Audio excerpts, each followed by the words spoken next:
नमस्कार, आपके साथ मैं हूं शेख नावेद। वो पीरियड मेरे लिए सबसे टफ। सुरेंद्र जी, आपका बहुत बहुत स्वागत है हमारे शो में। बहुत शुक्रिया आपका मुझे इनवाइट करने के लिए शो में। नमस्कार, आप देख रहे हैं IIMC न्यूज। आपके साथ मैं हूं शेख नावेद और आपका बहुत बहुत स्वागत है हमारे प्रोग्राम खास लोग खास बात में। आज हमारे साथ स्टूडियो में बातचीत के लिए खास मेहमान हैं दिल्ली पुलिस की VVIP सिक्योरिटी डिवीजन की assistant commissioner of police ACP Surendrajeet Kaur. 3 दशकों से भी ज्यादा लंबे वक्त तक दिल्ली पुलिस में रहकर जनता की सेवा करने वाली ACP कौर ने अपने इस कार्यकाल में अलग अलग दायित्व संभाले और बहादुरी से हर तरह की विपत्ति और कठिनाइयों का डटकर सामना किया। कमला मार्केट स्टेशन की SHO के रूप में ACP सुरेंद्र कौर ने न सिर्फ 110 लड़कियों को वैश्यालय के चंगुल से बचाया, बल्कि उन्हें फिर से आबाद होने के लिए मदद भी की। चाइल्ड लेबर फैक्ट्रीज में काम करने वाले 90 नाबालिगों को भी वहां से मुक्त करवाया। इन सभी कामयाबियों के चलते ही 2012 में ACP Surendrajeet Kaur president's police medal for meritorious service यानी राष्ट्रपति पुलिस पदक से नवाजी गई। यहां तक कि कोविड महामारी के आने पर भी और कोविड में ही अपने शौहर को खो देने के बाद भी उनके हौसले नहीं डगमगाए और उसी समर्पण से ACP कौर ने अपनी सेवाएं जारी रखीं। फिलहाल ACP Surendra Kaur security unit में है और VVIP सिक्योरिटी का जिम्मा संभाल रही हैं। तो बिना किसी देर के अब हम अपने खास मेहमान से बातचीत शुरू करते हैं। सुरेंद्र जी, आपका बहुत बहुत स्वागत है हमारे शो में। बहुत शुक्रिया आपका मुझे इनवाइट करने के लिए शो में। बहुत शुक्रिया सभी का। मैम, चर्चा की शुरुआत करते हुए मैं सबसे पहले आपसे पूछना चाहूंगा कि पुलिस फोर्स ज्वाइन करने की आपको प्रेरणा कहां से मिली?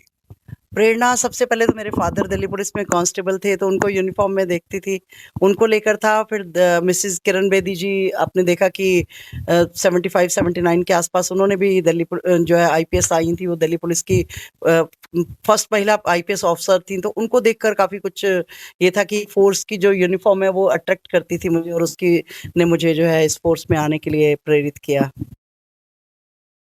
बिल्कुल मैम, ये मतलब काफी रोचक बात है क्योंकि किरण बेदी सही में एक विमेन पुलिस आइकन के रूप में देखी जाती हैं। मैम, जैसे कि आपने मतलब आपके बारे में पता है कि आप कमला मार्केट स्टेशन में नहीं, तो कमला मार्केट स्टेशन काफी संवेदनशील इलाका है जहां आपकी SHO के रूप में पोस्टिंग थी। वहां आपने जिस दिलेरी से वैश्यालयों के शिकंजे से मासूम लड़कियों को छुड़वाया, वो सच में एक मिसाल कायम करने वाला काम है। क्या आप हमें अपने उस तजुर्बे के बारे में और बता सकती हैं? हाँ जी, बिल्कुल मैं बता सकती हूँ, क्योंकि जब मेरी फर्स्ट टाइम वहाँ पोस्टिंग हुई तो सबसे पहले तो मुझे खुद को ही बड़ा अजीब लगा कि मेरी रेड लाइट एरिया में पोस्टिंग हुई है। पता नहीं किस तरह का माहौल होगा, क्या होगा, किस तरीके से वहाँ काम करना पड़ेगा और किस तरीके से मैं वहाँ उन लोगों को डील कर पाऊँगी। क्योंकि साथ-साथ उसके कमला मार्केट रेड लाइट एरिया के साथ-साथ वहाँ आपको पता है रामलीला ग्राउंड भी था, जिसमें रोज़ ऐतिहासिक और सोशल रैलीज़ होती रहती थी और कुछ न कुछ प्रोग्राम चलते रहते थे दिन-रात। तो काफ़ी हेक्टिक पुलिस स्टेशन था वो, और एक महिला पुलिस ऑफिसर के लिए तो उसमें काम करना कोई इतना आसान नहीं था वहाँ काम करना। और ख़ास तौर से जब आप ब्रॉथल से माइनर्स को रेस्क्यू कराने की बात है, तो वो भी काम इतना आसान नहीं था। आपको पता है दुनिया भर की प्रॉब्लम्स आती हैं, लोग कोई चाहता नहीं है कि उन नर्क से उन लड़कियों को निकाला जाए, या वो लोग भी नहीं चाहते थे कि कोई इस तरह की पुलिस ऑफिसर जो है उनके ऊपर कमांड करे, जो कि स्ट्रिक्ट हो और उनको अरेस्ट करे, वैश्यालयों को बंद कराने की बात करे और सब ये चीज़ें जो चल रही थी, तो उन चीज़ों को लेकर। लेकिन वहाँ क्या था कि इतना मिज़रेबल कंडीशन में वो लोग रखते हैं उन लड़कियों को कि 10-10 कस्टमर अटेंड कर रही हैं, दुनिया भर की और प्रॉब्लम्स उनके साथ हैं, और ऐसे हालात में वो काम करती हैं वहाँ रहकर कि मुझे लगा कि मैं जब पहली बार गई तो मुझे वॉमिटिंग होने लग गई, इतनी ज़्यादा स्मेल थी उस जगह पर, बुरा हाल था वहाँ।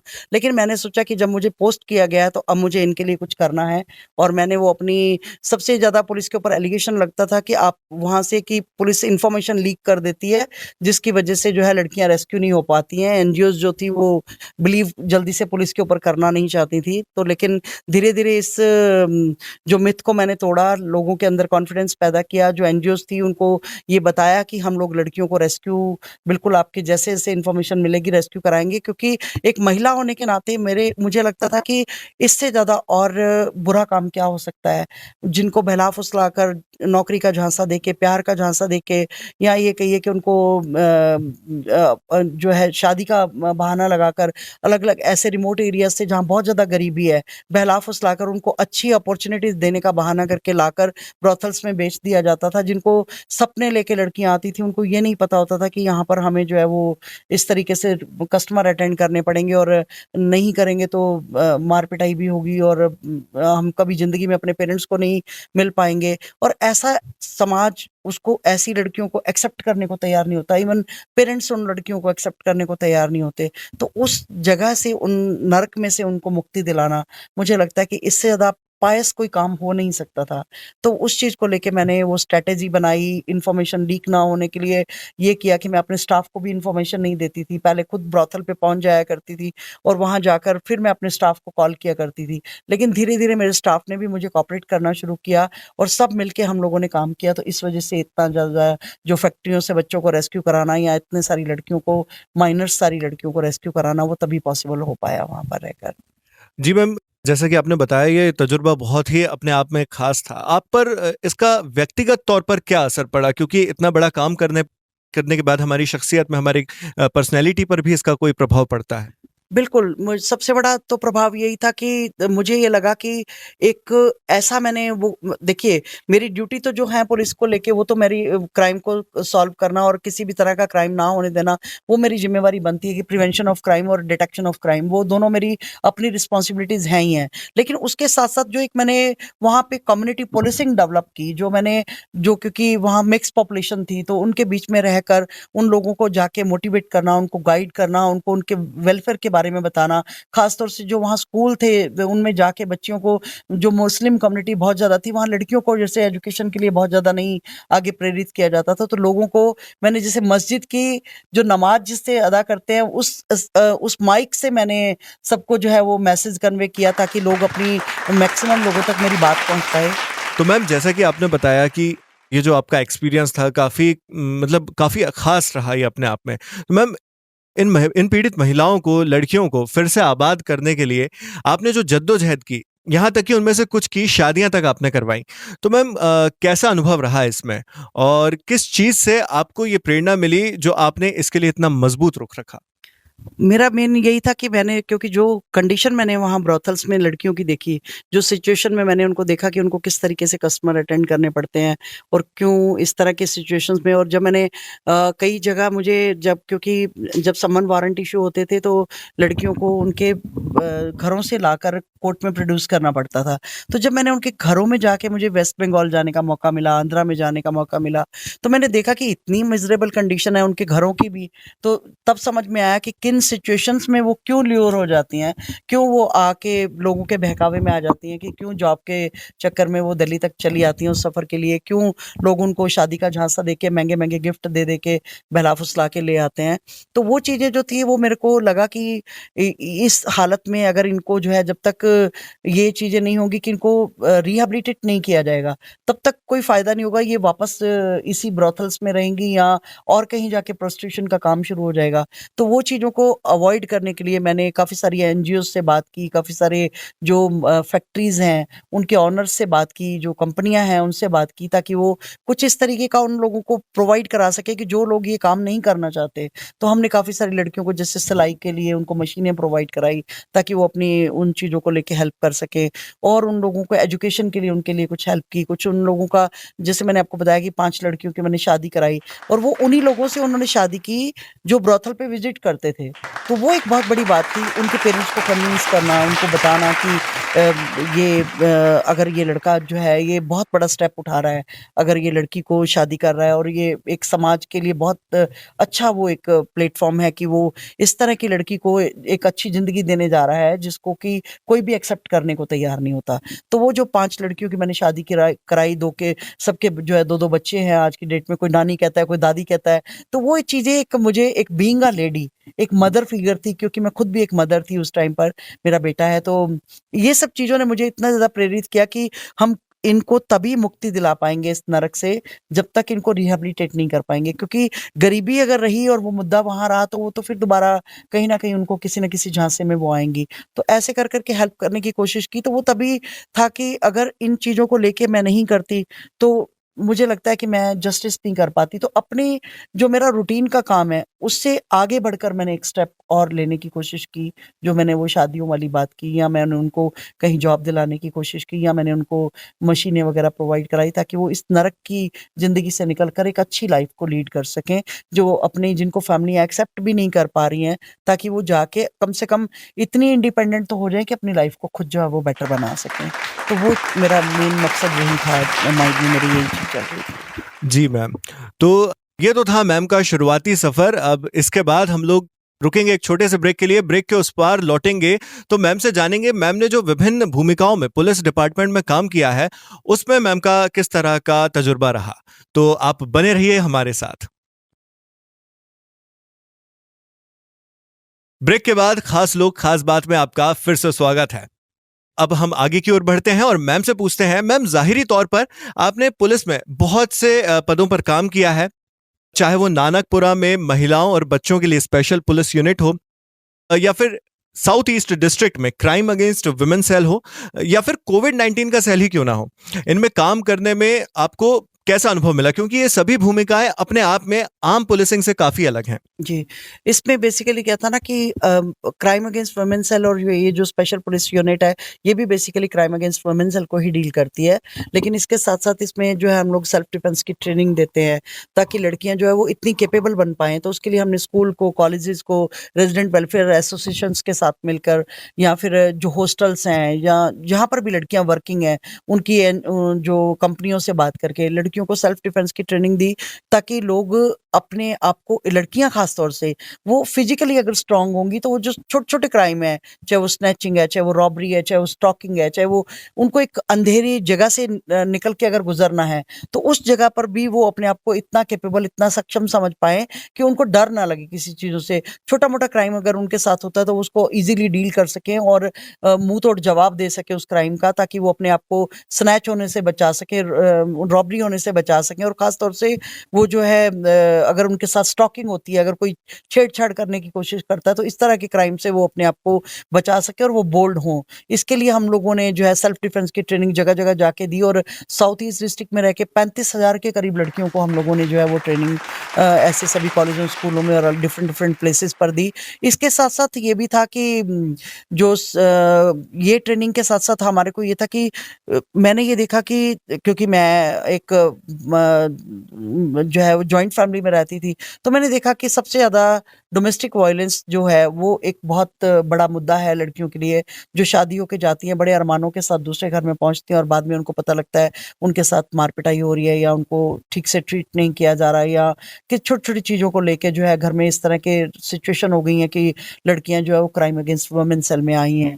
तो उन लोगों को काउंसलिंग करना, मीडिएशन करना, उनकी अगर नहीं कोई बात बन पाती है तो एफआईआर दर्ज करना, ताकि लोगों को न्याय मिल सके, लड़कियों को खास तौर से न्याय मिल सके, वो अपने हक के लिए लड़ सकें, उनको अपने राइट्स के बारे में पता हो, उनको गाइड करना, उनको मोटिवेट करना, उनको, जो लड़कियाँ डर के मारे पुलिस स्टेशन तक नहीं जा पाती हैं, उनको इस तरह से वो डर उनके मन से निकालना, और ये भी उनको काउंसलिंग करके उनका घर बसाने का जो मेरा मकसद होता था कि सोशल काउंसलिंग की जाए, ताकि मैरिज काउंसलिंग की जाए, ताकि लड़कियाँ जो है वो अपने रिलेशन को खराब ना करें। जो मैरिज है कि ये बड़ा पायस रिलेशन है, इसको अगर हम अच्छे से निभाते हैं तो मैं ये मानती हूँ एक अच्छी सोसाइटी को हम बिल्ड करते हैं। हमारे परिवार में एक अच्छा एटमॉस्फेयर क्रिएट होता है, तो हम प्रोग्रेसिव होते हैं उसके लिए। तो उसके लिए जो है वो दोनों को, कई बार लड़की की गलती होती थी, कई बार लड़के की गलती होती थी, तो मिसअंडरस्टैंडिंग्स कई बार जो है वो दोनों के बीच में छोटी-छोटी बातों को लेके जो मिसअंडरस्टैंडिंग क्रिएट हो जाती है, उससे घर खराब होते हैं।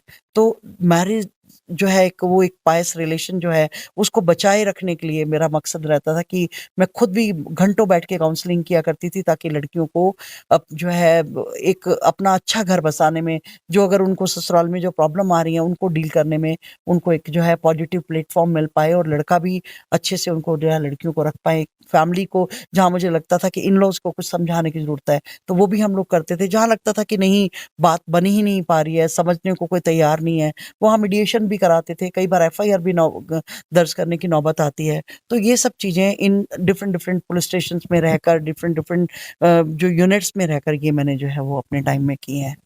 काफ़ी सकारात्मक आपके विचार हैं मैम, जिस तरह से आपने अनुभव किया अपना पुलिस विभाग में।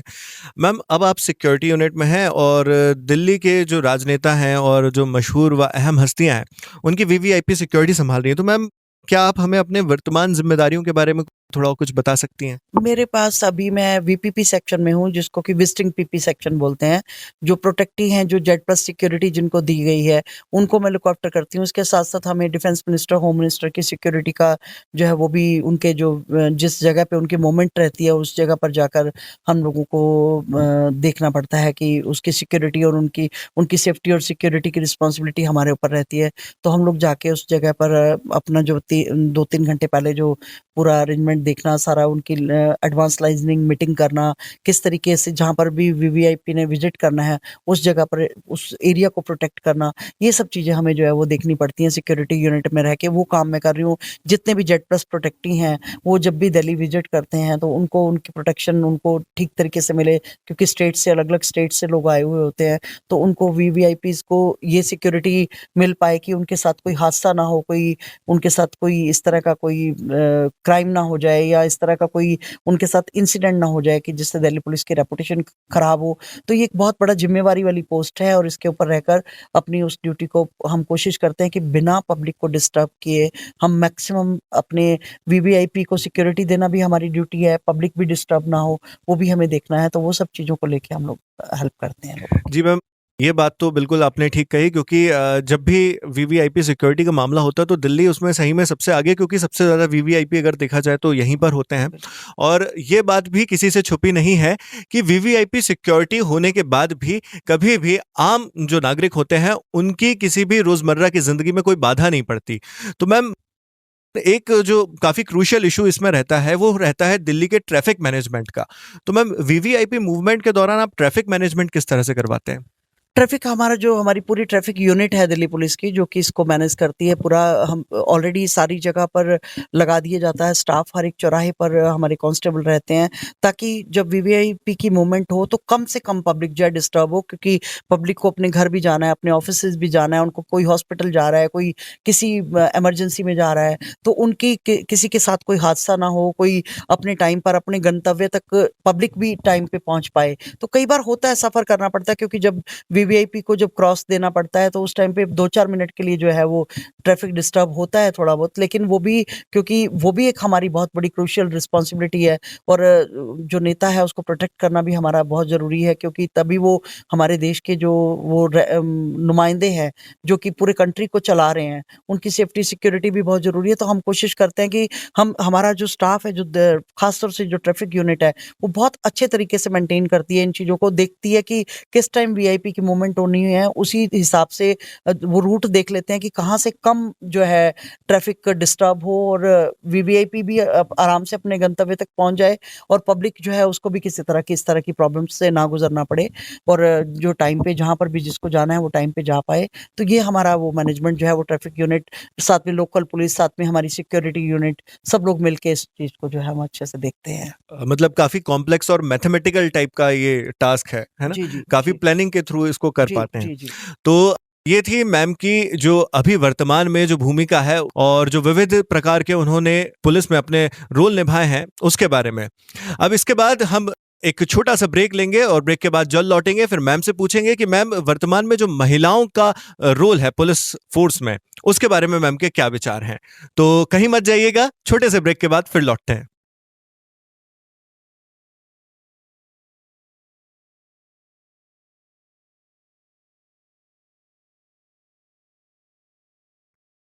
ब्रेक के बाद आपका एक बार फिर स्वागत है और अब बढ़ते हैं अगले सवाल की ओर। तो मैम, भारत में महिलाओं की पुलिस फ़ोर्स में जो भूमिका है, उसके बारे में आपके क्या विचार हैं? मैं ये बताना चाहूँगी कि जब मैंने दिल्ली पुलिस जॉइन की 1985 में, उस टाइम मैन डोमिनेटिंग सोसाइटी थी। पुलिस में बहुत कम लेडीज़ जो थी वो पुलिस में ख़ास तौर से पुलिस फ़ोर्स में लेडीज़ आना पसंद नहीं करती थी या लेडीज़ को आने नहीं दिया जाता था। घर वालों को लगता था कि ये 24/7 की जॉब है, इसमें 24 घंटे जाना पड़ता है और रात भर की भी ड्यूटी होती है, दिन की भी ड्यूटी होती है, क्योंकि कभी भी काम पड़ सकता है। तो उस टाइम में फिर बड़ा मुश्किल होता था मैनेज करना। लेकिन धीरे-धीरे मैं ये देखती हूँ कि जो पुलिस की जर्नी है, जो मैंने जैसे 38 इयर्स के करीब मेरे ऑलमोस्ट कंप्लीट होने वाले हैं दिल्ली पुलिस में और उस दौरान मैंने जो ये देखा कि कितना ज़्यादा चेंज आया है लोगों में। आज की डेट में क्योंकि जॉब नहीं है लोगों के पास, तो इसलिए भी लोग पुलिस प्रोफ़ेशन चुनते हैं कि कहीं न कहीं गवर्नमेंट जॉब मिल जाए उनको। तो एक दूसरा ये कि मैंने ये देखा कि धीरे-धीरे करके लोगों ने जब देखा कि पावर मिलती है, पावर के साथ आप काम करते हैं, आपको डर नहीं रहता, खौफ नहीं रहता, आप लोगों के बीच में जाके अब जब आप काम करते हैं, तो इसका एक जो एक प्राइड है, यूनिफ़ॉर्म पहनने का जो एक अपना एक प्राइड है, वो फ़ोर्स में रह के ही आपको मिल पाता है। चाहे वो आप पैरामिलिट्री फ़ोर्सेज़ में जाएँ या आप पुलिस फ़ोर्स में जाएँ, चाहे वो स्टेट पुलिस है, चाहे वो हमारी जो यूनियन टेरिटरी पुलिस है। तो दिल्ली पुलिस का एक अपने आप में एक बहुत ही बड़ा रुतबा रहा है। हमेशा से दिल्ली पुलिस को इंडिया की सबसे ज़्यादा अच्छी पुलिस में काउंट किया जाता है, क्योंकि कहीं न कहीं दिल्ली पुलिस ने अपनी रेपुटेशन को उतना मेंटेन करके रखा है। तो जो लेडीज़ ऑलरेडी अब बहुत है, अब तो काफ़ी आ गई हैं। पहले बिल्कुल कहते हैं ना 5% भी नहीं थी। अब धीरे-धीरे करके काफ़ी ज़्यादा जो है वो फिगर बढ़ी है, और आगे भी डे बाय डे जो है वो लड़कियों को पुलिस में मौका मिल रहा है आने का, और लड़कियाँ आना भी चाहती हैं। वो एक तो जॉब की वजह से, दूसरा ये कि प्राइड की वजह से, दूसरा तीसरा ये कि एक सेल्फ कॉन्फिडेंस आता है। जब हम एक यूनिफ़ॉर्म पहनते हैं, तो एक लड़की के अंदर एक ये होता है कि मैं खुद को भी प्रोटेक्ट कर सकती हूँ और मैं दूसरों को भी प्रोटेक्ट कर सकती हूँ। तो वो जो एक जज़्बा है, वो एक फ़ोर्स के अंदर ही आता है आपको। जब आप बेल्ट की नौकरी करते हैं, आपको बिल्कुल खौफ नहीं रहता। मैं आधी रात को भी निकलती हूँ, तो मुझे बिल्कुल डर नहीं होता कि मेरे साथ कोई हादसा हो सकता है। हालाँकि लेडी हूँ, तो कभी भी कुछ भी हो सकता है। लेकिन एक मुझे डर नहीं होता है, मेरे अंदर ये वो खौफ नहीं होता है इस तरह का कि मुझे डर होगा। तो मैं यही कहती हूँ कि जो आगे-आगे आने वाले टाइम में मैं चाहूँगी कि बहुत सारी लड़कियाँ बिल्कुल पुलिस फ़ोर्स में आएँ और आकर लोगों को हेल्प करें, ख़ास तौर से महिलाओं को हेल्प करें, बच्चों को हेल्प करें। क्योंकि क्या होता है कि एक महिला ही एक महिला के आगे अपनी प्रॉब्लम को ईज़िली एक्सप्लेन कर पाती है। कई ऐसे घर के मुद्दे होते हैं कि जो वो मेल के सामने जाके उसको बताने में हेजिटेशन होती है। तो अगर एक महिला ऑफ़िसर है, तो वो अपनी ईज़िली बात को रख सकती है। तो ये चीज़ें हमारी चेंज इसीलिए किया गया दिल्ली पुलिस में भी। आपने देखा होगा हर पुलिस स्टेशन में एक डेस्क बनाया गया है। वुमेन डेस्क बनाया गया है, ताकि जब भी कोई महिला आए तो वो सीधा वुमेन डेस्क पे जाए। एक महिला वहाँ पे ऑफ़िसर बैठी है, उसकी बात को सुने, उसको फिर जैसे लगता है कि किस तरीके से इसकी बात को मैं ही सॉल्व कर सकती हूँ, तो वो अपने लेवल पे सॉल्व करने की कोशिश करती है। अगर खुद नहीं सॉल्व करती, तो वो जो उसको डील करने वाला ऑफ़िसर है, उसके पास उसके मुद्दे को रखती है। तो इस तरह से करके काफ़ी ज़्यादा हेल्प लोगों को मिली है। अब ईज़िली लोग 100 नंबर पे अप्रोच करते हैं, ईज़िली पुलिस स्टेशन में आ जाते हैं। रात के टाइम भी लेडीज़ जो है वो अपनी 100 नंबर पे कॉल करके पुलिस को बुला लेती हैं। तो महिला पुलिस अगर साथ में होती है, तो किसी के घर में भी अगर एंट्री करनी है, तो उस टाइम भी वो कंफर्टेबल फ़ील करती है। तो ये चीज़ें चेंज पुलिस में फ़ोर्स बढ़ने की वज़ह से हुआ है, नहीं तो अदरवाइज़ बड़ा मुश्किल था। कम फ़ोर्स होने से हर जगह पर पुलिस नहीं पहुँच पाती थी। तो अब हर पुलिस स्टेशन में रात-दिन लड़कियाँ पोस्टेड रहती हैं, तो वो जाकर हेल्प करती हैं। और ख़ास तौर से जब हम रेप केसेज़ की बात करते हैं, जब हम डोमेस्टिक वायलेंस की बात करते हैं, जब हम पॉक्सो एक्ट की बात करते हैं, जी। उस टाइम में महिलाओं की, क्योंकि एक महिला जो है, एक औरत होने के नाते वो एक सेंसिटिव होती है, वो अपने प्रोफ़ेशन में सेंसिटिव होती है, अपनी उसने क्योंकि घर के उस एटमॉस्फेयर को उसने डील किया हुआ होता है, तो उसकी वज़ह से वो एक पॉज़िटिव रोल प्ले कर पाती है। तो मैं ये मानती हूँ कि जो मेन डोमिनेटिंग सोसाइटी में धीरे-धीरे जो अब चेंज आए हैं, उसने एक बहुत ही बड़ा पॉज़िटिव रोल प्ले किया है, पुलिस की लाइफ़ में भी, दिल्ली पुलिस की जो जर्नी है उसमें भी, और लोगों की लाइफ़ में भी। तो जी। ये चीज़ है।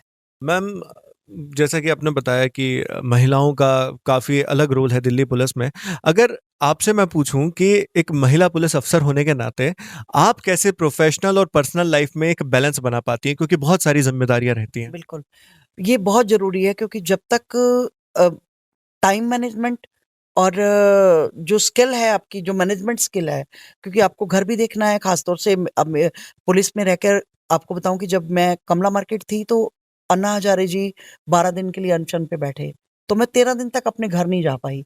तो उन ते ऐसे कई ऐसे मौके आते हैं कि जब आप 24 घंटे या 36 घंटे आप पुलिस स्टेशन में हो और आप अपने घर नहीं जा पा रहे हैं, लेकिन आपको अपना घर भी देखना है, अपनी फैमिली को भी देखना है। तो ये मैनेजमेंट मैंने, क्योंकि ऑफ़िस मैनेजमेंट का डिप्लोमा किया, तो वहाँ मैंने मैनेजमेंट भी सीखी, और साथ-साथ मैंने ये भी देखा कि अगर आप अपने घर और अपनी प्रोफ़ेशनल लाइफ़ में बैलेंस कर पाते हैं, तो आप ईज़िली उस चीज़ को, स्ट्रेस से निकल पाते हैं। तो वो एक एक कला है, एक मैं ये कहूँगी कि हर महिला में ये कला होना बहुत ज़रूरी है, क्योंकि उसको पुलिस वाले उसको अपनी जॉब को भी देखना है, उसको अपने घर को भी देखना है। मैं खास तौर से अपनी जो दिल्ली पुलिस की, क्या मैं सारी पुलिस फोर्स की महिलाओं को ये कहना चाहूंगी कि इस चीज का रोना हम लोगों को बंद करना पड़ेगा कि मेरा घर में ये काम है, मुझे ये देखना है, मुझे वो देखना है। अगर मैंने, जैसे मुझे पता था कि मैं जॉब करती हूँ, मैंने घर में सर्वेंट रखवा दिया। मैं जॉब करती थी तो मैं अपना 10-15 हजार का मैंने घर में एक सर्वेंट अरेंज कर दिया, जो मेरे फैमिली को टाइम पर खाना दे रहा है, जो घर में सब चीजें देख रहा है। मैंने सारे दुकानदारों के नंबर अपने पास रख लिए कि अगर किसी चीज की भी जरूरत है तो अपने, जो हमारा व्यवहार अगर पब्लिक के साथ अच्छा है तो मैं ये मानती हूँ कि पब्लिक भी आपकी उतनी ही हेल्प करती है, जब आप अपना एक पॉजिटिव अपने अप्रोच रखते हैं और लोगों के साथ आप एक हेल्पिंग नेचर के साथ आप अगर मिलते हैं। तो मैं अभी किसी को भी दुकानदार को फोन करती थी, मेरी सब्जी घर पहुंच जाती है, मेरा राशन घर पहुंच जाता है, ऐसे करके मैं मैनेज कर लेती थी अपनी उन चीजों को। बहुत सारी जगहों पर जहां मैं नहीं जा पाती थी, उनको मैं फोन करके जैसे अपोलोजाइज कर लेती थी, तो कि भी मैं, मेरी पुलिस की नौकरी है, मैं इस खुशी के मौके पर या गमी के मौके पर नहीं पहुंच पाई। एक ह्यूमन टच देना बहुत जरूरी है। जी। वो अगर आप जाकर नहीं, अगर आप कर पा रहे, और आजकल आपको फोन का एक ऐसा माध्यम मिल गया है कि आप इजीली जा पाते हैं, उसके फोन से कनेक्ट हो जाते हैं, तो वीडियो कॉल करके आप उनको सिंपैथेटिकली आप उनके साथ बातचीत कर पाते हैं। तो ये सब चीजें बहुत बड़ा एक पॉजिटिव रोल प्ले करती है। तो मैंने कभी दिल्ली पुलिस को मैंने अपना 100% दिया है। मैंने अपनी घर के रोनों को कभी दिल्ली पुलिस में लाके अपनी प्रोफेशनल लाइफ में कभी भी उसको परेशान नहीं वाह, होने क्या दिया। बात। तो बस यही रहा कि आप, अगर आपको मैनेजमेंट करना आ जाता है तो दोनों चीजें आपके लिए बहुत आसान हो जाती हैं। लेडीज करती हैं, लेकिन कई जो परेशान होती हैं, मैं उनके लिए एक पॉजिटिव ये मैसेज देना चाहती हूँ कि हिम्मत ना हारें, कुछ भी सोचें, करें, और हर चीज पॉसिबल हो जाती है अगर वो करना चाहती हैं अपनी लाइफ में तो। बहुत ही खूबसूरती से आपने अभी अपनी सभी ज़िम्मेदारियों को निभाया और मैं उम्मीद करता हूँ हमारे दर्शकों में भी जो महिलाएँ होंगी, जो सिर्फ़ पुलिस में ही नहीं, जो दूसरी जॉब्स या किसी सर्विस या खुद बिज़नेस वुमेन होंगी, तो उनके लिए भी ये सारी जो बातें हैं, जैसा मैम ने बताया कि वो जैसे बैलेंस बनाती हैं, वो बिल्कुल कारगर साबित होंगी। तो मैम अगला सवाल मैं आपसे पूछूँगा कि मैम पुरानी रूढ़िवादी सोच को अगर हम देखें, तो महिलाओं के लिए जो पुलिस डिपार्टमेंट है, पुलिस विभाग है, वो काफ़ी ज़्यादा मुश्किल, काफ़ी टफ़ माना जाता रहा है। तो आज के दौर में जो युवतियां पुलिस डिपार्टमेंट को ज्वाइन करना चाहती हैं, इस चीज से निपटने के लिए आप क्या सलाह देना चाहेंगे उन्हें? मैं ये कहूँगी कि अब तो काफ़ी, अब क्योंकि इक्वल एजुकेशन की बात होती है, मेरे टाइम पे एजुकेशन लेना ही मेरे लिए एक बहुत बड़ा चैलेंज था। और मैंने बड़ी टफ सिचुएशंस में मैंने एजुकेशन ली है, क्योंकि पहले लड़कियों को घर से बाहर नहीं निकलने दिया जाता था, ट्रांसपोर्टेशन के साधन नहीं थे, कोई फ़ोन नहीं होता था। पेरेंट्स जो है वो बिल्कुल मैन डोमिनेटिंग सोसाइटी थी। 12वीं 10वीं 12वीं करने के बाद लड़कियों की शादी कर दी जाती थी, उनको घर के काम में निपुण बनाने की कोशिश की जाती थी, लेकिन एजुकेशन की तरफ इतना ज़्यादा नहीं था ध्यान। तो अब जो ये, क्योंकि बहुत बड़ा चेंज आया है लाइफ में धीरे-धीरे करके, अब 2-2 बच्चे हैं सभी के, या 1 बच्चा है, उसको बेस्ट से बेस्ट एजुकेशन पेरेंट्स देना चाहते हैं, चाहे वो लड़की है, चाहे वो लड़का है।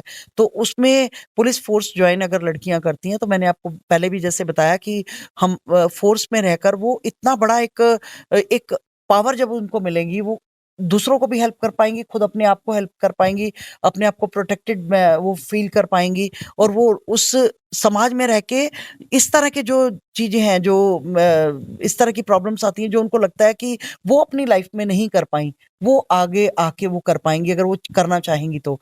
तो ये, जब पावर के साथ आप बहुत कुछ कर सकते हैं। अगर आप सिविल डिपार्टमेंट में हैं तो शायद आपको इतनी ज़्यादा हेल्प करने का नहीं मौके, अपॉर्च्युनिटीज़ आ पाएँगी। लेकिन फ़ोर्स में रह के आप बहुत पब्लिक, क्योंकि आपकी पब्लिक डीलिंग है, आपको दिन-रात पब्लिक के साथ डील करना है, और आप उनको, जब पब्लिक को आप हज़ारों लोगों को आप हेल्प कर पाते हैं। क्योंकि मैं सबको ये बोलती थी, मैं कहती थी कि एक पुलिस डिपार्टमेंट ऐसा है कि दुखिया खुद चल के पुलिस के पास आता है, बाकी जगह तो ढूँढने पड़ते हैं। और ये एक पुलिस डिपार्टमेंट एक ऐसा है कि जो भी, जिसको भी कोई परेशानी है, वो खुद आपके पास चल के आता है। अगर आपने उसको एक पीसफुल हियरिंग दे दी, आपने उसकी बात को अच्छे से सुन लिया, आपने लॉ की लिमिटेशंस में रहकर अगर आपने उसकी हेल्प कर दी, या आउट ऑफ द वे भी कुछ हेल्प कर दी, तो वो एक जो पॉजिटिव मैसेज सोसाइटी में जाता है, वो बहुत बड़ा इम्पैक्ट जो है वो एक सोसाइटी के ऊपर डालता है। और हम पब्लिक को सर्व करने के लिए आए हैं, हमारी ये रिस्पॉन्सिबिलिटी बनती है कि हम पब्लिक को मैक्सिमम जितना अपनी लाइफ में रह के दे पाएँ, वो हमें देने की कोशिश करनी चाहिए। बहुत अच्छा लगा मैम ये जानकर। अगर मैं पूछूं आपसे कि पुलिस ऑफिसर के रूप में आपके इतने लंबे सफर में आपका सबसे चुनौतीपूर्ण पल कौन-सा रहा? तो किसे कहेंगी? चुनौतीपूर्ण पल, एक तो जो मेरी कमला मार्केट पोस्टिंग रही, वो काफ़ी अपने आप में चुनौतीपूर्ण थी। दूसरा, मैं जो कोविड वाला जो टाइम था, जिसमें कि मेरी पूरी फैमिली को कोविड हो गया था और सभी एट ए टाइम सभी लोग हॉस्पिटल में एडमिट थे। मेरा एक ही एक बच्चा है, वो फॉरेन कंट्री में, क्योंकि उसको स्मॉल इंटेस्टाइन में क्रोन्स डिजीज़ थी, तो वो उसकी वजह से मुझे उसको बाहर भेजना पड़ा पढ़ने के लिए। वो पीरियड मेरे लिए सबसे टफ था कि मेरे हस्बैंड 26 दिन तक वेंटिलेटर पर रहे, उसके बाद उनकी डेथ हो गई। कोविड में डेड बॉडी दी नहीं जाती है। एक आप ये देखिए कि एक औरत अकेली जो जिसकी कि इन-लॉज़ भी बाहर हैं, पेरेंट्स भी बाहर हैं और हस्बैंड की डेथ हो गई है। बेटा फॉरेन कंट्री में तरस रहा है, अपने बाप के लास्ट राइट भी नहीं कर पा रहा है ट्रैवल रिस्ट्रिक्शन की वजह से। एक खुद पुलिस में होके मैं उस टाइम बेबस अपने आप को फ़ील कर रही हूँ कि मुझे भी बॉडी नहीं दी गई है और मैंने वो फिर पीपी किट पहन के अपने हस्बैंड का क्रेमेशन किया है खुद अपने आप से।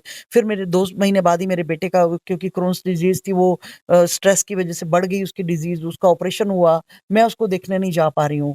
तो इस तरह की सिचुएशंस जो है वो बड़ी पैथेटिकल, मैं जिसको कहूँगी कि आपकी बड़ी पेनफुल, वो चुनौतीपूर्ण भी हैं और पेनफुल भी हैं, कि जिसमें आपको काम भी करना है, आपको पुलिस फ़ोर्स को भी देखना है, आपको अपनी जॉब भी करनी है, आप इमोशनली भी इतना ज़्यादा ब्रेक हो गए हैं कि आपको खुद भी बीमार हैं, आपको खुद को कोविड हुआ है, उसकी वजह से आपकी खुद की हेल्थ भी अच्छी नहीं है। तो ये सिचुएशंस में भी एक पॉजिटिव अप्रोच बनाए रखना, एक पॉजिटिव वे में उस चीज़ों को एक्सेप्ट करना, अपनी रिस्पॉन्सिबिलिटीज़ को लेना। मैंने जैसे जैसे ही मेरे हस्बैंड की डेथ हुई, मुझे एकदम लगा कि ये टाइम ऐसा है कि मुझे मेरे बेटे को अब माँ की भी ज़रूरत है, अब फादर की भी ज़रूरत है। उसने मुझे एक इमोशनली जो ब्रेक किया, साथ-साथ मुझे बोल्ड भी किया कि मुझे लगा कि ये तो एक डबल रिस्पॉन्सिबिलिटी मेरे ऊपर आ गई है। तो इस तरह की सिचुएशंस हर एक की लाइफ में आती हैं। ये तो कोविड की नहीं, और बहुत सारे ऐसे सिचुएशंस आएँगी जहाँ पर कि औरत को लगेगा कि मैं बिल्कुल हेल्पलेस हो गई हूँ। उस सिचुएशन में भी अपने आप को बोल्ड बनाए रखना, अपने आप को उन चुनौतियों से लड़ते हुए आगे बढ़ना। और 2 साल बाद मुझे अपने बेटे को मिलने का मौका मिल पाया। तो ये जो 2 साल थे वो बड़ा टफ एक पीरियड, मैं जिसको कह सकती हूँ कि मैं जॉब भी कर रही हूँ, मैं अकेली भी हूँ, मेरे वो इमोशनल ब्रेकिंग भी है मेरे साथ और मैं अपने बच्चे को भी नहीं देख पा रही हूँ। तो ये सब चीज़ें एक आपको बोल्ड भी बनाती हैं और इमोशनली ब्रेक भी करती हैं। उन इमोशनल के साथ अगर आप अपने आप को बोल्ड बना पाते हैं और उन सिचुएशन से लड़ के आप बाहर निकल पाते हैं, तो वो एक बहुत बड़ा एक पॉजिटिव मैसेज जो है वो पूरी सबके लिए जाता है। तो मैं सभी को ये भी कहना चाहूँगी, चाहे वो मेल है, चाहे वो फीमेल है, सिचुएशन सबके साथ इस तरह की आ सकती हैं। ये नहीं कि आप पुलिस प्रोफ़ेशन में हैं, तो आपको बोल्ड ही दिखाना है। किसी भी प्रोफ़ेशन में रह के आपको जो है बोल्ड बनना बहुत ज़रूरी है। तो सिचुएशन से लड़ना आना चाहिए, उस सिचुएशंस को हैंडल करना आना चाहिए। वो बहुत बड़ा एक पॉजिटिव रोल लोगों की लाइफ में। अब आप हमें अपना खुशनुमा पल बता सकती हैं? सबसे खुशनुमा पल पल किसे मानती हैं एज़ अ पुलिस ऑफिसर? खुशनुमा पल, मैं जब दूसरे के चेहरे पे जो स्माइल देखती हूँ ना, वो मेरे लिए, मैं मुझे लगता है कि मेरी वजह से अगर किसी के फेस पर कोई, मैं किसी को एक एक भी बंदे को अपनी लाइफ में उसके फेस पर स्माइल दे पाई, तो वो मुझे लगता है कि वो सबसे ज़्यादा मेरी लाइफ का एक खुशनुमा पल उसको मैं कह सकती हूँ। तो मैं ये कहूँगी कि जब-जब मैंने पुलिस की 38 साल की जॉब में जब-जब लोगों के चेहरों पर मैंने स्माइल दी, ख़ास तौर से उन लड़कियों के जिनको जीबी रोड से निकाला मैंने, उनको उनके पेरेंट्स को मिलवाया, उनके पेरेंट्स के पास उनको उनको रिहैबिलिटेट करने में मदद की, उनके जो कई लड़कियों ने मंदिर में मेरी फ़ोटो लगाई हुई है, अपने घर के मंदिर में। तो क्या वो बात है! मेरे लिए सबसे बड़े खुशनुमा पल थे कि उन लोगों को मैं इतना एक कॉन्फिडेंस दे पाई, उनको एक फ़ेथ दे पाई, उनको मैं एक खुशी दे पाई, उनको उस नर्क से मुक्ति दे पाई। और पुलिस में रहकर ऐसे बहुत सारे मौके मुझे मिले कि जब मुझे लोगों के चेहरों पर स्माइल मैं दे पाई। मैंने बहुत सारे सोशल वर्क किए, टाइम टू टाइम अलग-अलग जगह पर रहकर। अपनी पुलिस की जॉब तो हर कोई करता है, जो एक क्राइम को डील तो हर कोई करता है। उससे हटकर एक ह्यूमन टच जो अगर आप देते हैं, जैसे मैंने बताया कि वहाँ पर मैं थी, तो मैंने लड़कियों की, मुझे वहाँ कमला मार्केट में सारी मुस्लिम कम्युनिटी बहुत ज़्यादा रहती है। तो मुझे लगा कि मैं लड़कियों को, मैंने देखा कि स्कूलों में लड़कियों को कम पढ़ने के लिए भेजते हैं। तो मुझे लगा कि यहाँ पर मैं कैसे कुछ काम कर सकती हूँ। तो मैंने एक दिन क्या किया कि मस्जिद में अज़ान जब होती है तो माइक जो वो इस्तेमाल करते हैं, तो वो सारे, मैंने देखा कि वो दलीचे के मैक्सिमम जगह पर वो था कि अज़ान होती है तो वो सबके घरों में मैसेज जाता था। जी, तो बिल्कुल। रमज़ान के दिनों में मैंने क्या किया कि उस माइक को, उसका मुझे लगा कि इससे बेटर यूज़ मैं नहीं कर सकती। जी। उसके थ्रू मैंने बहुत सारी महिलाओं को एक पॉजिटिव मैसेज दिया कि आप लड़कियों को घरों से बाहर भेजो। राबिया स्कूल है जैसे, वहाँ राबिया स्कूल में जाके लोगों को मोटिवेट किया, लोगों को जाके अलग-अलग स्कूलों में जाके मैं लोगों को मोटिवेट करती थी, पेरेंट्स के साथ मीटिंग करती थी ताकि लोग अपनी लड़कियों को एजुकेशन दें। आज की डेट में ख़ास तौर से महिलाओं का एजुकेट होना बहुत ज़्यादा ज़रूरी है। अगर वो एजुकेट होंगी तो वो अच्छी-अच्छी पोस्ट पर आएँगी, अच्छी पोस्ट पर आएँगी तो वो लोगों को भी हेल्प करेंगी, अपने आप को हेल्प करेंगी, अपने परिवार को हेल्प करेंगी, अपने बच्चों को हेल्प करेंगी, अपनी सोसाइटी को हेल्प करेंगी और देश का नाम रोशन करेंगी। आज की डेट में आप देखते हो कि महिलाएँ कौन-सा ऐसा परचम है जो महिलाओं ने नहीं लहराया, जाके बिल्कुल। ऊँची से ऊँची जगह पर उन्होंने अपना जो है वो परचम लहराया, तो वो तभी पॉसिबल हो पाता है कि जब आप इस तरह का जज़्बा लेके चलते हैं। तो ऐसे बहुत सारे मोमेंट मेरी लाइफ में आए, तो मैं जब देखती थी दूसरों के चेहरों की स्माइल जो है वो मुझे बहुत ज़्यादा इंस्पायर करती थी कि मैं उनको खुशी दे पाई तो अपने आप को भी खुशी दे पाई। फिर साथ में ये भी कि जो काम मैं पुलिस डिपार्टमेंट में रह के नहीं कर पाई थी, उनको मैं अब कर रही हूँ। जैसे मुझे थोड़ा मौका मिलता है सिक्योरिटी यूनिट में, तो जैसे मेरा पैशन था गाने का, तो मुझे गाने का अब वो पैशन मैं पूरा कर पा रही हूँ। मुझे राइटिंग का शौक था जो मैं 38 ईयर तक मैं नहीं कर पाई। अब मैंने धीरे-धीरे करके लिखना शुरू किया। मैंने श्रद्धा का जब मर्डर हुआ उसके ऊपर मैंने लिखा, मैंने जो भूकंप आया तुर्की और सीरिया में उसके ऊपर मैंने अपनी पोएट्री लिखी, मैंने जीबी रोड के ऊपर पोएट्री लिखी। ऐसे बहुत सारी पोएट्रीज़ मैं रोज़ लिखती हूँ और ट्विटर पे मैं उसको पोस्ट करती हूँ। सोशल मीडिया जितने प्लेटफ़ॉर्म्स हैं उस पे डालती हूँ ताकि लोगों तक वो एक मेरा जो एक पॉज़िटिव मैसेज भी जाए और लोगों को मेरा जो दूसरा पहलू है मेरी ज़िंदगी का, वो भी उससे भी लोग रूबरू हों कि पुलिस में रह के खुश रहने के बहाने ढूँढने जो है ना कहते हैं ना कि जी। मैं वो बहाने ढूँढती हूँ कि हुँ। किस तरीके से मैं अपने आप को खुश रख सकती हूँ, कैसे मैं दूसरों को खुश रख सकती हूँ। तो वो मेरे दूसरों के चेहरे की स्माइल जो है मुझे वो बहुत बड़ी खुशी देती है। बहुत-बहुत शुक्रिया मैम। तो ये तो थे मैम के महिलाओं को लेकर पुलिस विभाग में जो उनकी पद हैं, उनकी भूमिका है, उसको लेकर उनके विचार और कुछ खट्टे, कुछ मीठे पल। अब इसके बाद रुकेंगे एक छोटे से ब्रेक के लिए, ब्रेक के उस पार लौटेंगे तो मैम से जानेंगे मैम के आगे के क्या प्लान्स हैं। बने रहिए हमारे साथ।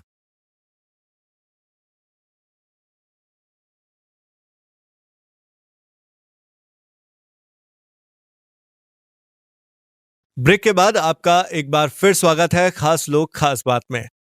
हमारी मेहमान, हमारी खास मेहमान एसीपी सुरिंदरजीत कौर हमारे साथ अभी भी बनी हुई हैं। तो चलिए चर्चा को समाप्त करते हुए एक आखिरी सवाल, आगे के लिए आपके क्या प्लान्स हैं?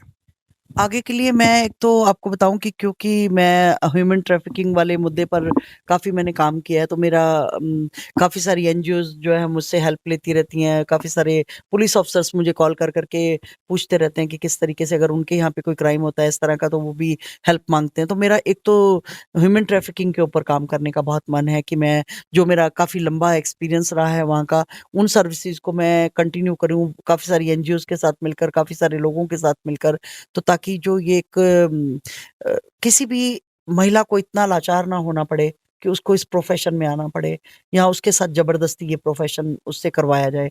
तो उस चीज़ को लेके मेरा एक तो बिल्कुल है मन में।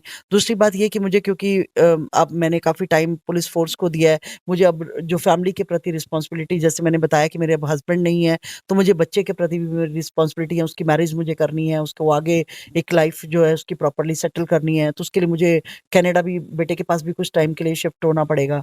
तो मैं दोनों आना-जाना मेरा लगा रहेगा, इंडिया में भी और कनाडा में भी। तो मैं चाहती हूँ कि मैंने देखा कि मैंने जब बेटे मेरे ने वहाँ परमानेंट होने के लिए जो फीस दी, वो $12,000 उसको पे करना पड़ा। तो मुझे लगा कि काफ़ी ज़्यादा अमाउंट है ये लोगों को पे करना, तो मैंने एलएलबी स्टार्ट की है, ताकि मैं लॉ कंप्लीट करके मैं वहाँ इमिग्रेशन लॉ 1 साल करूँ और मैं उन लोगों को मदद करूँ जो वहाँ पर भी बहुत गरीब हैं और वो बेचारे इतना बड़ा अमाउंट पे नहीं कर पाते हैं। तो मैं चाहती हूँ कि मैं मिनिमम फीस लेकर उन लोगों को उनका पेपर वर्क पूरा करने में उन लोगों को हेल्प कर पाऊँ और वो उनका पीआर लेने में उनको जो है एक पॉजिटिव रोल मैं प्ले कर पाऊँ। तो उनका पैसा बचेगा, उनके चेहरे पे स्माइल दे पाऊँगी और लोगों की वहाँ भी हेल्प होगी, अपने कंट्री के लोगों को भी हेल्प कर पाऊँगी। तो ये मैंने सोचा फिर दूसरा मेरा जैसे मैंने आपको बताया कि जो मेरी ख्वाहिशें जैसे मेरा पोएट्री लिखने का मेरा मन था, जो मेरा अपनी बायोग्राफ़ी लिखने का मन है, जो मेरा सिंगिंग प्रोफ़ेशन में मन है, म्यूज़िक सीखना चाहती हूँ और अच्छे तरीके से। तो वो सब चीज़ें मैं जो है वो अब क्योंकि अब मेरे पास टाइम ही टाइम है तो बहुत सारा उसमें रहकर सोशल वर्क करते हुए लोगों को मोटिवेट करने का मुझे सबसे बड़ा अच्छा लगता है जब मैं जाके अपनी जर्नी के थ्रू, अपने एक्सपीरियंस के थ्रू लोगों को जाके मोटिवेट करती हूँ। तो मुझे लगता है कि अगर मेरी लाइफ से इंस्पायर होकर किसी 2 लोगों की लाइफ में भी अगर एक पॉजिटिव रोल प्ले हुआ और उन्होंने अपनी लाइफ में एक अच्छा कुछ करने का सोच लिया, तो मैं सोचूँगी कि मैंने वहाँ जाकर मेरा बोलना, मेरा उनसे बातचीत करना सार्थक हुआ। जैसे मैंने अभी आपके यहीं पर आके इंटरेक्शन किया काफ़ी सारे स्टूडेंट्स के साथ, तो वो बहुत हैप्पी थे, वो काफ़ी खुश नज़र आए मुझे बातचीत करके। काफ़ी सारे उनके क्वेश्चन्स थे जिनके मैंने आंसर दिए। तो ये एक पॉजिटिव रोल जो आप अपनी लाइफ में प्ले करते हैं, जो आप लोगों को मोटिवेट करना। आज के टाइम में लोग डिप्रेस्ड है, काफ़ी ज़्यादा परेशानियाँ हैं लाइफ में, हर एक हताश है अपनी लाइफ से, जॉब नहीं मिल रही है और बहुत सारी मुश्किलें हैं लाइफ में, उन्हें रास्ते नहीं सूझ रहे हैं। तो अपने जो दिल्ली पुलिस के एक्सपीरियंस के साथ मैं लोगों को जो मोटिवेट कर पाऊँगी, वो एक बहुत बड़ा मेरे लिए जो एक है कि काम है, मैं ये मानती हूँ। तो वो मैं रिटायरमेंट के बाद अब मैं यही काम सारे शुरू करने वाली हूँ बहुत जल्द। तो मैम, जैसा कि आपने अभी बताया आपके जो भी विचार हैं फ्यूचर प्लान से आगे को लेकर, इससे वैसे तो वो आखिरी सवाल था, पर मेरे मन में एक और सवाल इससे उत्पन्न हुआ कि आप जो आज की युवा पीढ़ी है, उनके लिए आप क्या संदेश देना चाहेंगी? उनको सभी को मैं ये कहना चाहती हूँ कि एक तो अपने गोल निर्धारित करें, उसके लिए पैशन के साथ उसके साथ जुटें, टाइम मैनेजमेंट करें, हिम्मत नहीं हारें, अपने ऊपर भरोसा करना सीखें और ख़ास तौर से कभी भी नेगेटिव ना सोचें। जो हमारी पॉजिटिव अप्रोच है वो हमेशा हमें जो है आगे बढ़ने में मदद करती है और कहते हैं ना कानों में रुई डाल के चलना कि लोग कुछ भी क्या कह रहे हैं आपको, आपकी लेग पुलिंग कर रहे हैं, आपको क्रिटिसाइज़ कर रहे हैं, किसी की बातों की परवाह ना करते हुए, जो आपने करना चाहते हैं अपने गोल के लिए, अपने काम जो भी आपने निर्धारित किया कि मुझे ये बनना है अपनी लाइफ में, उसके लिए मेहनत करें, दिन-रात मेहनत करें और तब तक चैन से ना बैठें जब तक कि उस चीज़ को अचीव ना कर लें। तो अगर इस तरह का सोच के साथ, पॉजिटिव सोच के साथ, पॉजिटिव काम करते हुए, मेहनत करते हुए, ट्रुथनेस रखें अपनी लाइफ में, तो काम करेंगे तो मुझे लगता नहीं कि जो भी वो अचीव करना चाहते हैं लाइफ में, वो ना कर पाएँ। मेरी भी ये बहुत बड़ी स्ट्रगल वाली लाइफ रही। पुलिस में आना मेरे लिए बहुत आसान नहीं था, फ़ादर बिल्कुल नहीं चाहते थे। उसके बावजूद मैंने जो उसके लिए क्या-क्या अपना एक निर्धारित करके रखा कि मुझे पुलिस में ही जाना है। तो मैंने सारे ऑब्स्टेकल्स को पार करते उस लेवल तक जब मैं पहुँची, तो वो तभी हो पाया कि जब मैंने पॉजिटिव सोच रखी, उसके लिए मेहनत की और उसके लिए इस तरह के एफर्ट किए कि मैं हर हालत में उस चीज़ को जो है वो अचीव कर पाऊँ। तो ये मैं सभी को कहती हूँ कि लोग बहुत जल्दी हिम्मत हार जाते हैं। हिम्मत नहीं हारनी है, मेहनत करते रहना है, आगे बढ़ना है ताकि अपने वो जो गोल उनके हैं उनको वो अचीव कर सकें। लाइफ में जब पॉजिटिव सोचेंगे, लोगों के लिए अच्छा करने की सोचेंगे, तो सब काम अच्छे होते चले जाते हैं। जी मैम, आपके जो भी विचार हैं, आपने जो भी संदेश दिए युवाओं को, वो सचमुच काफ़ी काबिले तारीफ़ हैं। और जैसा कि आप कनाडा जाकर वहाँ के भी लोगों की सेवा करना चाहती हैं, जो ह्यूमन एक टच है आपके अंदर, वो आपने बिल्कुल हमें बखूबी बताया। तो बहुत-बहुत शुक्रिया मैम। इसी के साथ हमारी ख़ास बातचीत को यहीं विराम देते हैं। आपसे बात करना, आपके इस सफ़र के बारे में जानना हमारे लिए एक गर्व का विषय है। बिल्कुल आपकी बातें और आपका जो तजुर्बा है, इससे बहुत सारे लोगों को काफ़ी कुछ सीखने को मिलेगा, उनके लिए काफ़ी प्रेरणादायक साबित होगा। और हमारे साथ चर्चा करने के लिए, अपने अनुभव हमारे साथ साझा करने के लिए, अपने विचार हमारे साथ साझा करने के लिए आपका शुक्रिया। मैं उम्मीद करता हूँ कि आपका जो आगे का सफ़र है, वो भी यूँ ही खूबसूरत और खुशहाल रहे। सो मैम, हमारे साथ बात करने के लिए आपका शुक्रिया। Thank you very much. आपका नावेद शुक्रिया, आपकी टीम का शुक्रिया जी। इस खास बातचीत में और मुझे बहुत अच्छा लगा आप लोगों के साथ रूबरू होकर, खास तौर से पब्लिक के साथ रूबरू होकर बहुत अच्छा लगा। बहुत शुक्रिया। जी मैम। तो खास लोग खास बात के इस एपिसोड में बस इतना ही। जल्द ही हम फिर आएंगे किसी नए मेहमान को लिए अपने नए एपिसोड के साथ। कैमरा पर हमारे साथ थे शेख रिशाद और मोहनीश कुमार। इस बातचीत को आपके लिए लेकर आया था मैं, शेख नावेद। इस शो को देखने के लिए आपका धन्यवाद। नमस्कार।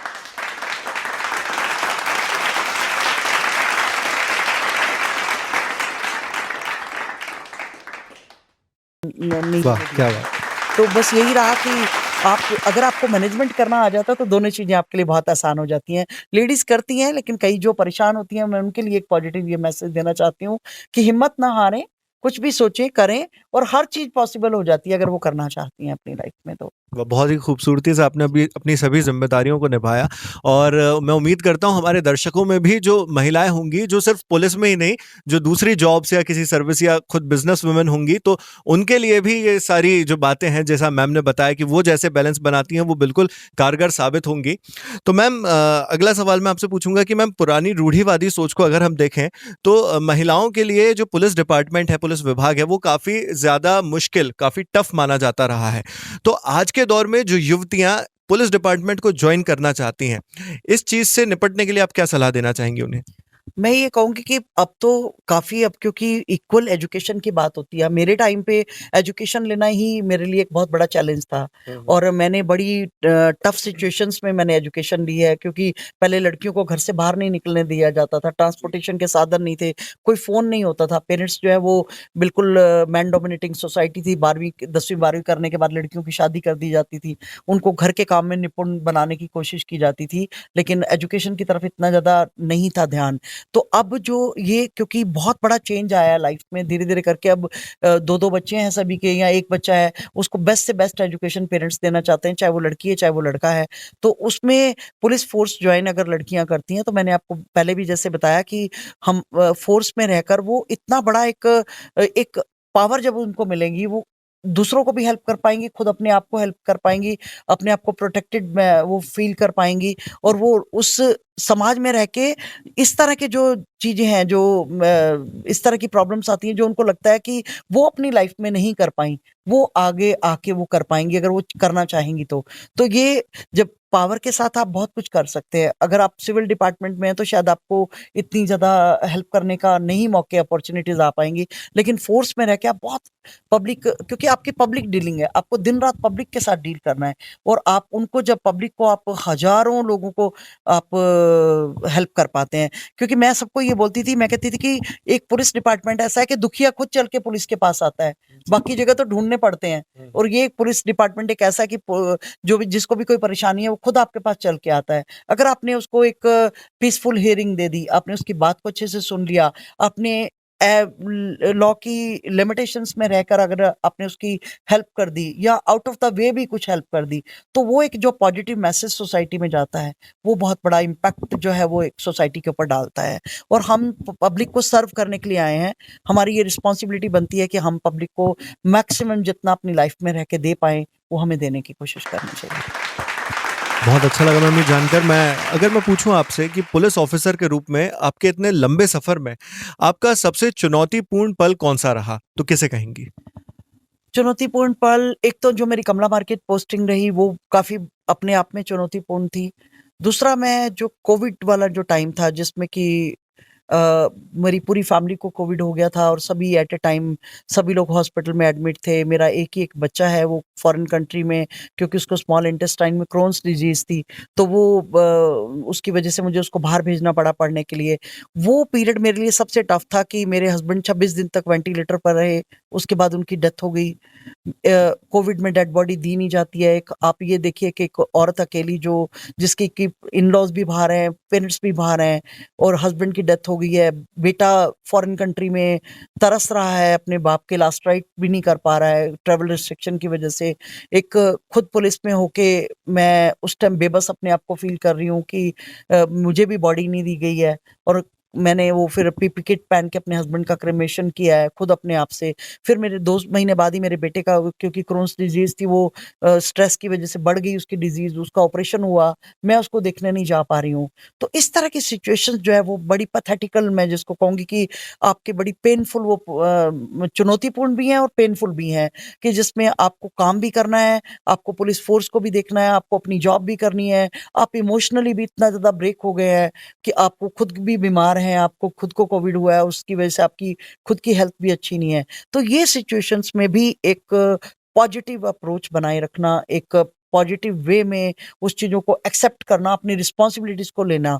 मैंने जैसे जैसे ही मेरे हस्बैंड की डेथ हुई, मुझे एकदम लगा कि ये टाइम ऐसा है कि मुझे मेरे बेटे को अब माँ की भी ज़रूरत है, अब फादर की भी ज़रूरत है।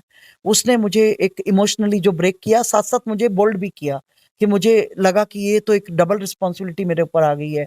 तो इस तरह की सिचुएशंस हर एक की लाइफ में आती हैं।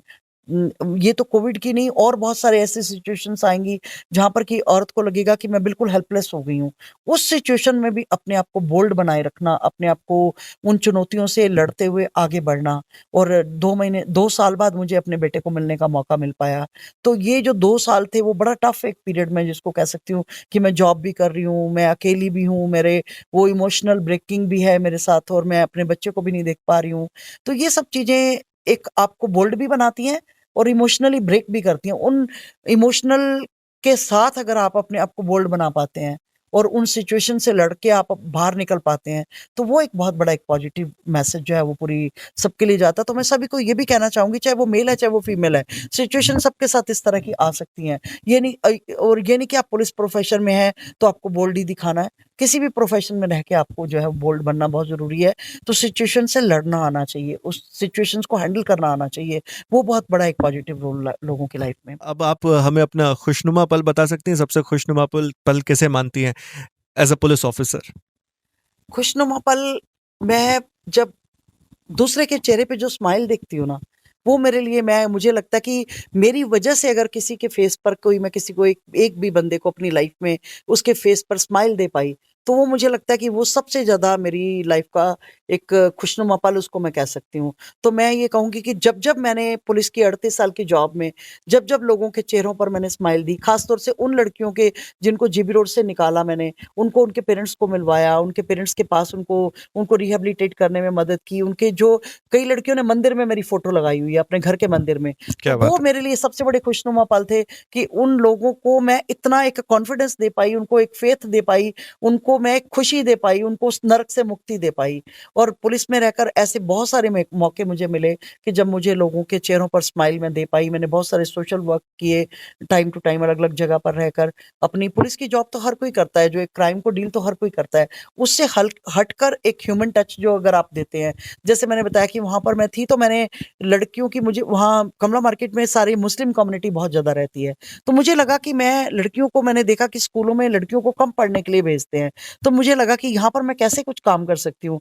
तो मैंने एक दिन क्या किया कि मस्जिद में अज़ान जब होती है तो माइक जो वो इस्तेमाल करते हैं, तो वो सारे, मैंने देखा कि वो दलीचे के मैक्सिमम जगह पर वो था कि अज़ान होती है तो वो सबके घरों में मैसेज जाता था। जी, तो बिल्कुल। रमज़ान के दिनों में मैंने क्या किया कि उस माइक को, उसका मुझे लगा कि इससे बेटर यूज़ मैं नहीं कर सकती। जी। उसके थ्रू मैंने बहुत सारी महिलाओं को एक पॉजिटिव मैसेज दिया कि आप लड़कियों को घरों से बाहर भेजो। राबिया स्कूल है जैसे, वहाँ राबिया स्कूल में जाके लोगों को मोटिवेट किया, लोगों को जाके अलग-अलग स्कूलों में जाके मैं लोगों को मोटिवेट करती थी, पेरेंट्स के साथ मीटिंग करती थी, ताकि लोग अपनी लड़कियों को एजुकेशन दें। आज की डेट में ख़ास तौर से महिलाओं का एजुकेट होना बहुत ज़्यादा ज़रूरी है। अगर वो एजुकेट होंगी तो वो अच्छी-अच्छी पोस्ट पर आएँगी, अच्छी पोस्ट पर आएँगी तो वो लोगों को भी हेल्प करेंगी, अपने आप को हेल्प करेंगी, अपने परिवार को हेल्प करेंगी, अपने बच्चों को हेल्प करेंगी, अपनी सोसाइटी को हेल्प करेंगी और देश का नाम रोशन करेंगी। आज की डेट में आप देखते हो कि महिलाएँ, कौन-सा ऐसा परचम है जो महिलाओं ने नहीं लहराया, जाके बिल्कुल। ऊँची से ऊँची जगह पर उन्होंने अपना जो है वो परचम लहराया, तो वो तभी पॉसिबल हो पाता है कि जब आप इस तरह का जज़्बा लेके चलते हैं। तो ऐसे बहुत सारे मोमेंट मेरी लाइफ़ में आए, तो मैं जब देखती थी दूसरों के चेहरों की स्माइल जो है वो मुझे बहुत ज़्यादा इंस्पायर करती थी कि मैं उनको खुशी दे पाई, तो अपने आप को भी खुशी दे पाई। फिर साथ में ये भी कि जो काम मैं पुलिस डिपार्टमेंट में रह के नहीं कर पाई थी, उनको मैं अब कर रही हूँ। जैसे मुझे थोड़ा मौका मिलता है सिक्योरिटी यूनिट में, तो जैसे मेरा पैशन था गाने का, तो मुझे गाने का अब वो पैशन मैं पूरा कर पा रही हूँ। मुझे राइटिंग का शौक था जो मैं 38 ईयर तक मैं नहीं कर पाई, अब मैंने धीरे-धीरे करके लिखना शुरू किया। मैंने श्रद्धा का जब मर्डर हुआ उसके ऊपर मैंने लिखा, मैंने जो भूकंप आया तुर्की और सीरिया में उसके ऊपर मैंने अपनी पोएट्री लिखी, मैंने जीबी रोड के ऊपर पोएट्री लिखी। ऐसे बहुत सारी पोएट्रीज़ मैं रोज़ लिखती हूँ और ट्विटर पे मैं उसको पोस्ट करती हूँ। सोशल मीडिया जितने प्लेटफ़ॉर्म्स हैं उस पे डालती हूँ, ताकि लोगों तक वो एक मेरा जो एक पॉजिटिव मैसेज भी जाए और लोगों को मेरा जो दूसरा पहलू है मेरी ज़िंदगी का, वो भी, उससे भी लोग रूबरू हों कि पुलिस में रह के खुश रहने के बहाने ढूँढने, जो है ना, कहते हैं ना कि जी। मैं वो बहाने ढूँढती हूँ कि हुँ, हुँ। किस तरीके से मैं अपने आप को खुश रख सकती हूँ, कैसे मैं दूसरों को खुश रख सकती हूँ। तो वो मेरे दूसरों के चेहरे की स्माइल जो है, मुझे वो बात बड़ी खुशी देती है। बहुत-बहुत शुक्रिया मैम। तो ये तो थे मैम के महिलाओं को लेकर पुलिस विभाग में जो उनकी पद हैं, उनकी भूमिका है, उसको लेकर उनके विचार और कुछ खट्टे, कुछ मीठे पल। अब इसके बाद रुकेंगे एक छोटे से ब्रेक के लिए, ब्रेक के उस पार लौटेंगे तो मैम से जानेंगे मैम के आगे के क्या प्लान्स हैं। बने रहिए हमारे साथ।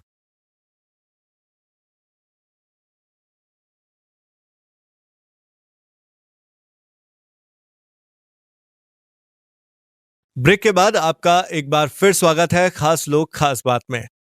हमारी खास मेहमान एसीपी सुरिंदरजीत कौर हमारे साथ अभी भी बनी हुई हैं। तो चलिए चर्चा को समाप्त करते हुए एक आखिरी सवाल, आगे के लिए आपके क्या प्लान्स हैं? आगे के लिए मैं एक तो आपको बताऊँ कि क्योंकि मैं ह्यूमन ट्रैफिकिंग वाले मुद्दे पर काफ़ी मैंने काम किया है, तो मेरा काफ़ी सारी एनजीओज़ जो है मुझसे हेल्प लेती रहती हैं। काफ़ी सारे पुलिस ऑफ़िसर्स मुझे कॉल कर कर के पूछते रहते हैं कि किस तरीके से अगर उनके यहाँ पे कोई क्राइम होता है इस तरह का, तो वो भी हेल्प माँगते हैं। तो मेरा एक तो ह्यूमन ट्रैफिकिंग के ऊपर काम करने का बहुत मन है कि मैं जो मेरा काफ़ी लंबा एक्सपीरियंस रहा है वहाँ का, उन सर्विसेज़ को मैं कंटिन्यू करूँ, काफ़ी सारी एनजीओज़ के साथ मिलकर, काफ़ी सारे लोगों के साथ मिलकर। तो ताकि जो ये एक किसी भी महिला को इतना लाचार ना होना पड़े कि उसको इस प्रोफ़ेशन में आना पड़े या उसके साथ ज़बरदस्ती ये प्रोफ़ेशन उससे करवाया जाए। तो उस चीज़ को लेके मेरा एक तो बिल्कुल है मन में। दूसरी बात ये कि मुझे क्योंकि अब मैंने काफ़ी टाइम पुलिस फ़ोर्स को दिया है, मुझे अब जो फ़ैमिली के प्रति रिस्पॉन्सिबिलिटी, जैसे मैंने बताया कि मेरे अब हस्बैंड नहीं है, तो मुझे बच्चे के प्रति भी मेरी रिस्पॉन्सिबिलिटी है, उसकी मैरिज मुझे करनी है, उसको आगे एक लाइफ़ जो है उसकी प्रॉपर्ली सेटल करनी है। तो उसके लिए मुझे कनाडा भी, बेटे के पास भी कुछ टाइम के लिए शिफ्ट होना पड़ेगा। तो मैं दोनों आना-जाना मेरा लगा रहेगा, इंडिया में भी और कनाडा में भी। तो मैं चाहती हूँ कि मैंने देखा कि मैंने जब बेटे मेरे ने वहाँ परमानेंट होने के लिए जो फीस दी, वो $12,000 उसको पे करना पड़ा। तो मुझे लगा कि काफ़ी ज़्यादा अमाउंट है ये लोगों को पे करना। तो मैंने एलएलबी स्टार्ट की है, ताकि मैं लॉ कंप्लीट करके मैं वहाँ इमिग्रेशन लॉ 1 साल करूँ और मैं उन लोगों को मदद करूँ जो वहाँ पर भी बहुत गरीब हैं और वो बेचारे इतना बड़ा अमाउंट पे नहीं कर पाते हैं। तो मैं चाहती हूँ कि मैं मिनिमम फीस लेकर उन लोगों को उनका पेपर वर्क पूरा करने में उन लोगों को हेल्प कर पाऊँ और वो उनका पीआर लेने में उनको जो है कोई एक पॉजिटिव रोल मैं प्ले कर पाऊँ। तो उनका पैसा बचेगा, उनके चेहरे पे स्माइल दे पाऊँगी और लोगों की वहाँ भी हेल्प होगी, अपने कंट्री के लोगों को भी हेल्प कर पाऊँगी। तो ये मैंने सोचा। फिर दूसरा मेरा, जैसे मैंने आपको बताया कि जो मेरी ख्वाहिशें, जैसे मेरा पोएट्री लिखने का मेरा मन था, जो मेरा अपनी बायोग्राफी लिखने का मन है, जो मेरा सिंगिंग प्रोफ़ेशन में मन है, म्यूज़िक सीखना चाहती हूँ और अच्छे तरीके से। तो वो सब चीज़ें मैं जो है वो अब क्योंकि अब मेरे पास टाइम ही टाइम है, तो बहुत सारा उसमें रहकर सोशल वर्क करते हुए लोगों को मोटिवेट करने का मुझे सबसे बड़ा अच्छा लगता है, जब मैं जाके अपनी जर्नी के थ्रू, अपने एक्सपीरियंस के थ्रू लोगों को जाके मोटिवेट करती हूँ। तो मुझे लगता है कि अगर मेरी लाइफ से इंस्पायर होकर किसी 2 लोगों की लाइफ में भी अगर एक पॉजिटिव रोल प्ले हुआ और उन्होंने अपनी लाइफ में एक अच्छा कुछ करने का सोच लिया, तो मैं सोचूँगी कि मैंने वहाँ जाकर मेरा बोलना, मेरा उनसे बातचीत करना सार्थक हुआ। जैसे मैंने अभी आपके यहीं पर आके इंटरेक्शन किया काफ़ी सारे स्टूडेंट्स के साथ, तो वो बहुत हैप्पी थे, वो काफ़ी खुश नज़र आए मुझे बातचीत करके। काफ़ी सारे उनके क्वेश्चन्स थे जिनके मैंने आंसर दिए। तो ये एक पॉजिटिव रोल जो आप अपनी लाइफ में प्ले करते हैं, जो आप लोगों को मोटिवेट करना। आज के टाइम में लोग डिप्रेस्ड है, काफ़ी ज़्यादा परेशानियाँ हैं लाइफ में, हर एक हताश है अपनी लाइफ से, जॉब नहीं मिल रही है और बहुत सारी मुश्किलें हैं लाइफ में, उन्हें रास्ते नहीं सूझ रहे हैं। तो अपने जो दिल्ली पुलिस के एक्सपीरियंस के साथ मैं लोगों को जो मोटिवेट कर पाऊँगी, वो एक बहुत बड़ा मेरे लिए जो एक है कि काम है, मैं ये मानती हूँ। तो वो मैं रिटायरमेंट के बाद अब मैं यही काम सारे शुरू करने वाली हूँ बहुत जल्द। तो मैम, जैसा कि आपने अभी बताया आपके जो भी विचार हैं फ्यूचर प्लान्स हैं आगे को लेकर, इससे वैसे तो वो आखिरी सवाल था, पर मेरे मन में एक और सवाल इससे उत्पन्न हुआ कि आप जो आज की युवा पीढ़ी है, उनके लिए आप क्या संदेश देना चाहेंगी? उनको सभी को मैं ये कहना चाहती हूँ कि एक तो अपने गोल निर्धारित करें, उसके लिए पैशन के साथ उसके साथ जुटें, टाइम मैनेजमेंट करें, हिम्मत नहीं हारें, अपने ऊपर भरोसा करना सीखें और ख़ास तौर से कभी भी नेगेटिव ना सोचें। जो हमारी पॉजिटिव अप्रोच है वो हमेशा हमें जो है आगे बढ़ने में मदद करती है और कहते हैं ना, कानों में रुई डाल के चलना कि लोग कुछ भी क्या करें, कह रहे हैं आपको, आपकी लेग पुलिंग कर रहे हैं, आपको क्रिटिसाइज़ कर रहे हैं, किसी की बातों की परवाह ना करते हुए, जो आपने करना चाहते हैं अपने गोल के लिए, अपने काम जो भी आपने निर्धारित किया कि मुझे ये बनना है अपनी लाइफ में, उसके लिए मेहनत करें, दिन-रात मेहनत करें और तब तक चैन से ना बैठें जब तक कि उस चीज़ को अचीव ना कर लें। तो अगर इस तरह का सोच के साथ, पॉजिटिव सोच के साथ, पॉजिटिव काम करते हुए, मेहनत करते हुए, ट्रुथनेस रखें अपनी लाइफ में, तो काम करेंगे तो मुझे लगता नहीं कि को जो भी वो अचीव करना चाहते हैं लाइफ में, वो ना कर पाएँ। मेरी भी ये बहुत बड़ी स्ट्रगल वाली लाइफ रही। पुलिस में आना मेरे लिए बहुत आसान नहीं था, फादर बिल्कुल नहीं चाहते थे। उसके बावजूद मैंने जो उसके लिए क्या-क्या अपना एक निर्धारित करके रखा कि मुझे पुलिस में ही जाना है।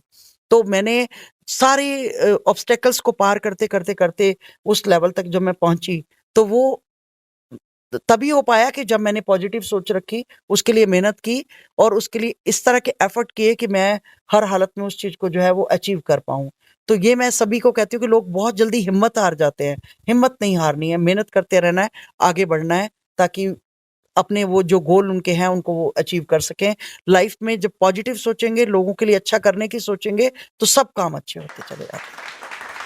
जी मैम, आपके जो भी विचार हैं, आपने जो भी संदेश दिए युवाओं को, वो सचमुच काफ़ी काबिले तारीफ़ हैं। और जैसा कि आप कनाडा जाकर वहाँ के भी लोगों की सेवा करना चाहती हैं, जो ह्यूमन एक टच है आपके अंदर, वो आपने बिल्कुल हमें बखूबी बताया। तो बहुत-बहुत शुक्रिया मैम। इसी के साथ हमारी खास बातचीत को यहीं विराम देते हैं। आपसे बात करना, आपके सफ़र के बारे में जानना हमारे लिए एक गर्व का विषय है। बिल्कुल आपकी बातें और आपका जो तजुर्बा है, इससे बहुत सारे लोगों को काफ़ी कुछ सीखने को मिलेगा, उनके लिए काफ़ी प्रेरणादायक साबित होगा। और हमारे साथ चर्चा करने के लिए, अपने अनुभव हमारे साथ साझा करने के लिए, अपने विचार हमारे साथ साझा करने के लिए आपका शुक्रिया। मैं उम्मीद करता हूँ कि आपका जो आगे का सफ़र है, वो भी यूं ही खूबसूरत और खुशहाल रहे। सो मैम, हमारे साथ बात करने के लिए आपका शुक्रिया। Thank you very much. आपका नावेद शुक्रिया, आपकी टीम का शुक्रिया इस खास बातचीत में। और मुझे बहुत अच्छा लगा आप लोगों के साथ रूबरू होकर, खास तौर से पब्लिक के साथ रूबरू होकर बहुत अच्छा लगा। बहुत शुक्रिया। जी मैम। तो खास लोग खास बात के इस एपिसोड में बस इतना ही। जल्द ही हम फिर आएंगे किसी नए मेहमान को लिए अपने नए एपिसोड के साथ। कैमरा पर हमारे साथ थे शेख रिशाद और मोहनीश कुमार। इस बातचीत को आपके लिए लेकर आया था मैं, शेख नावेद। इस शो को देखने के लिए आपका धन्यवाद। नमस्कार।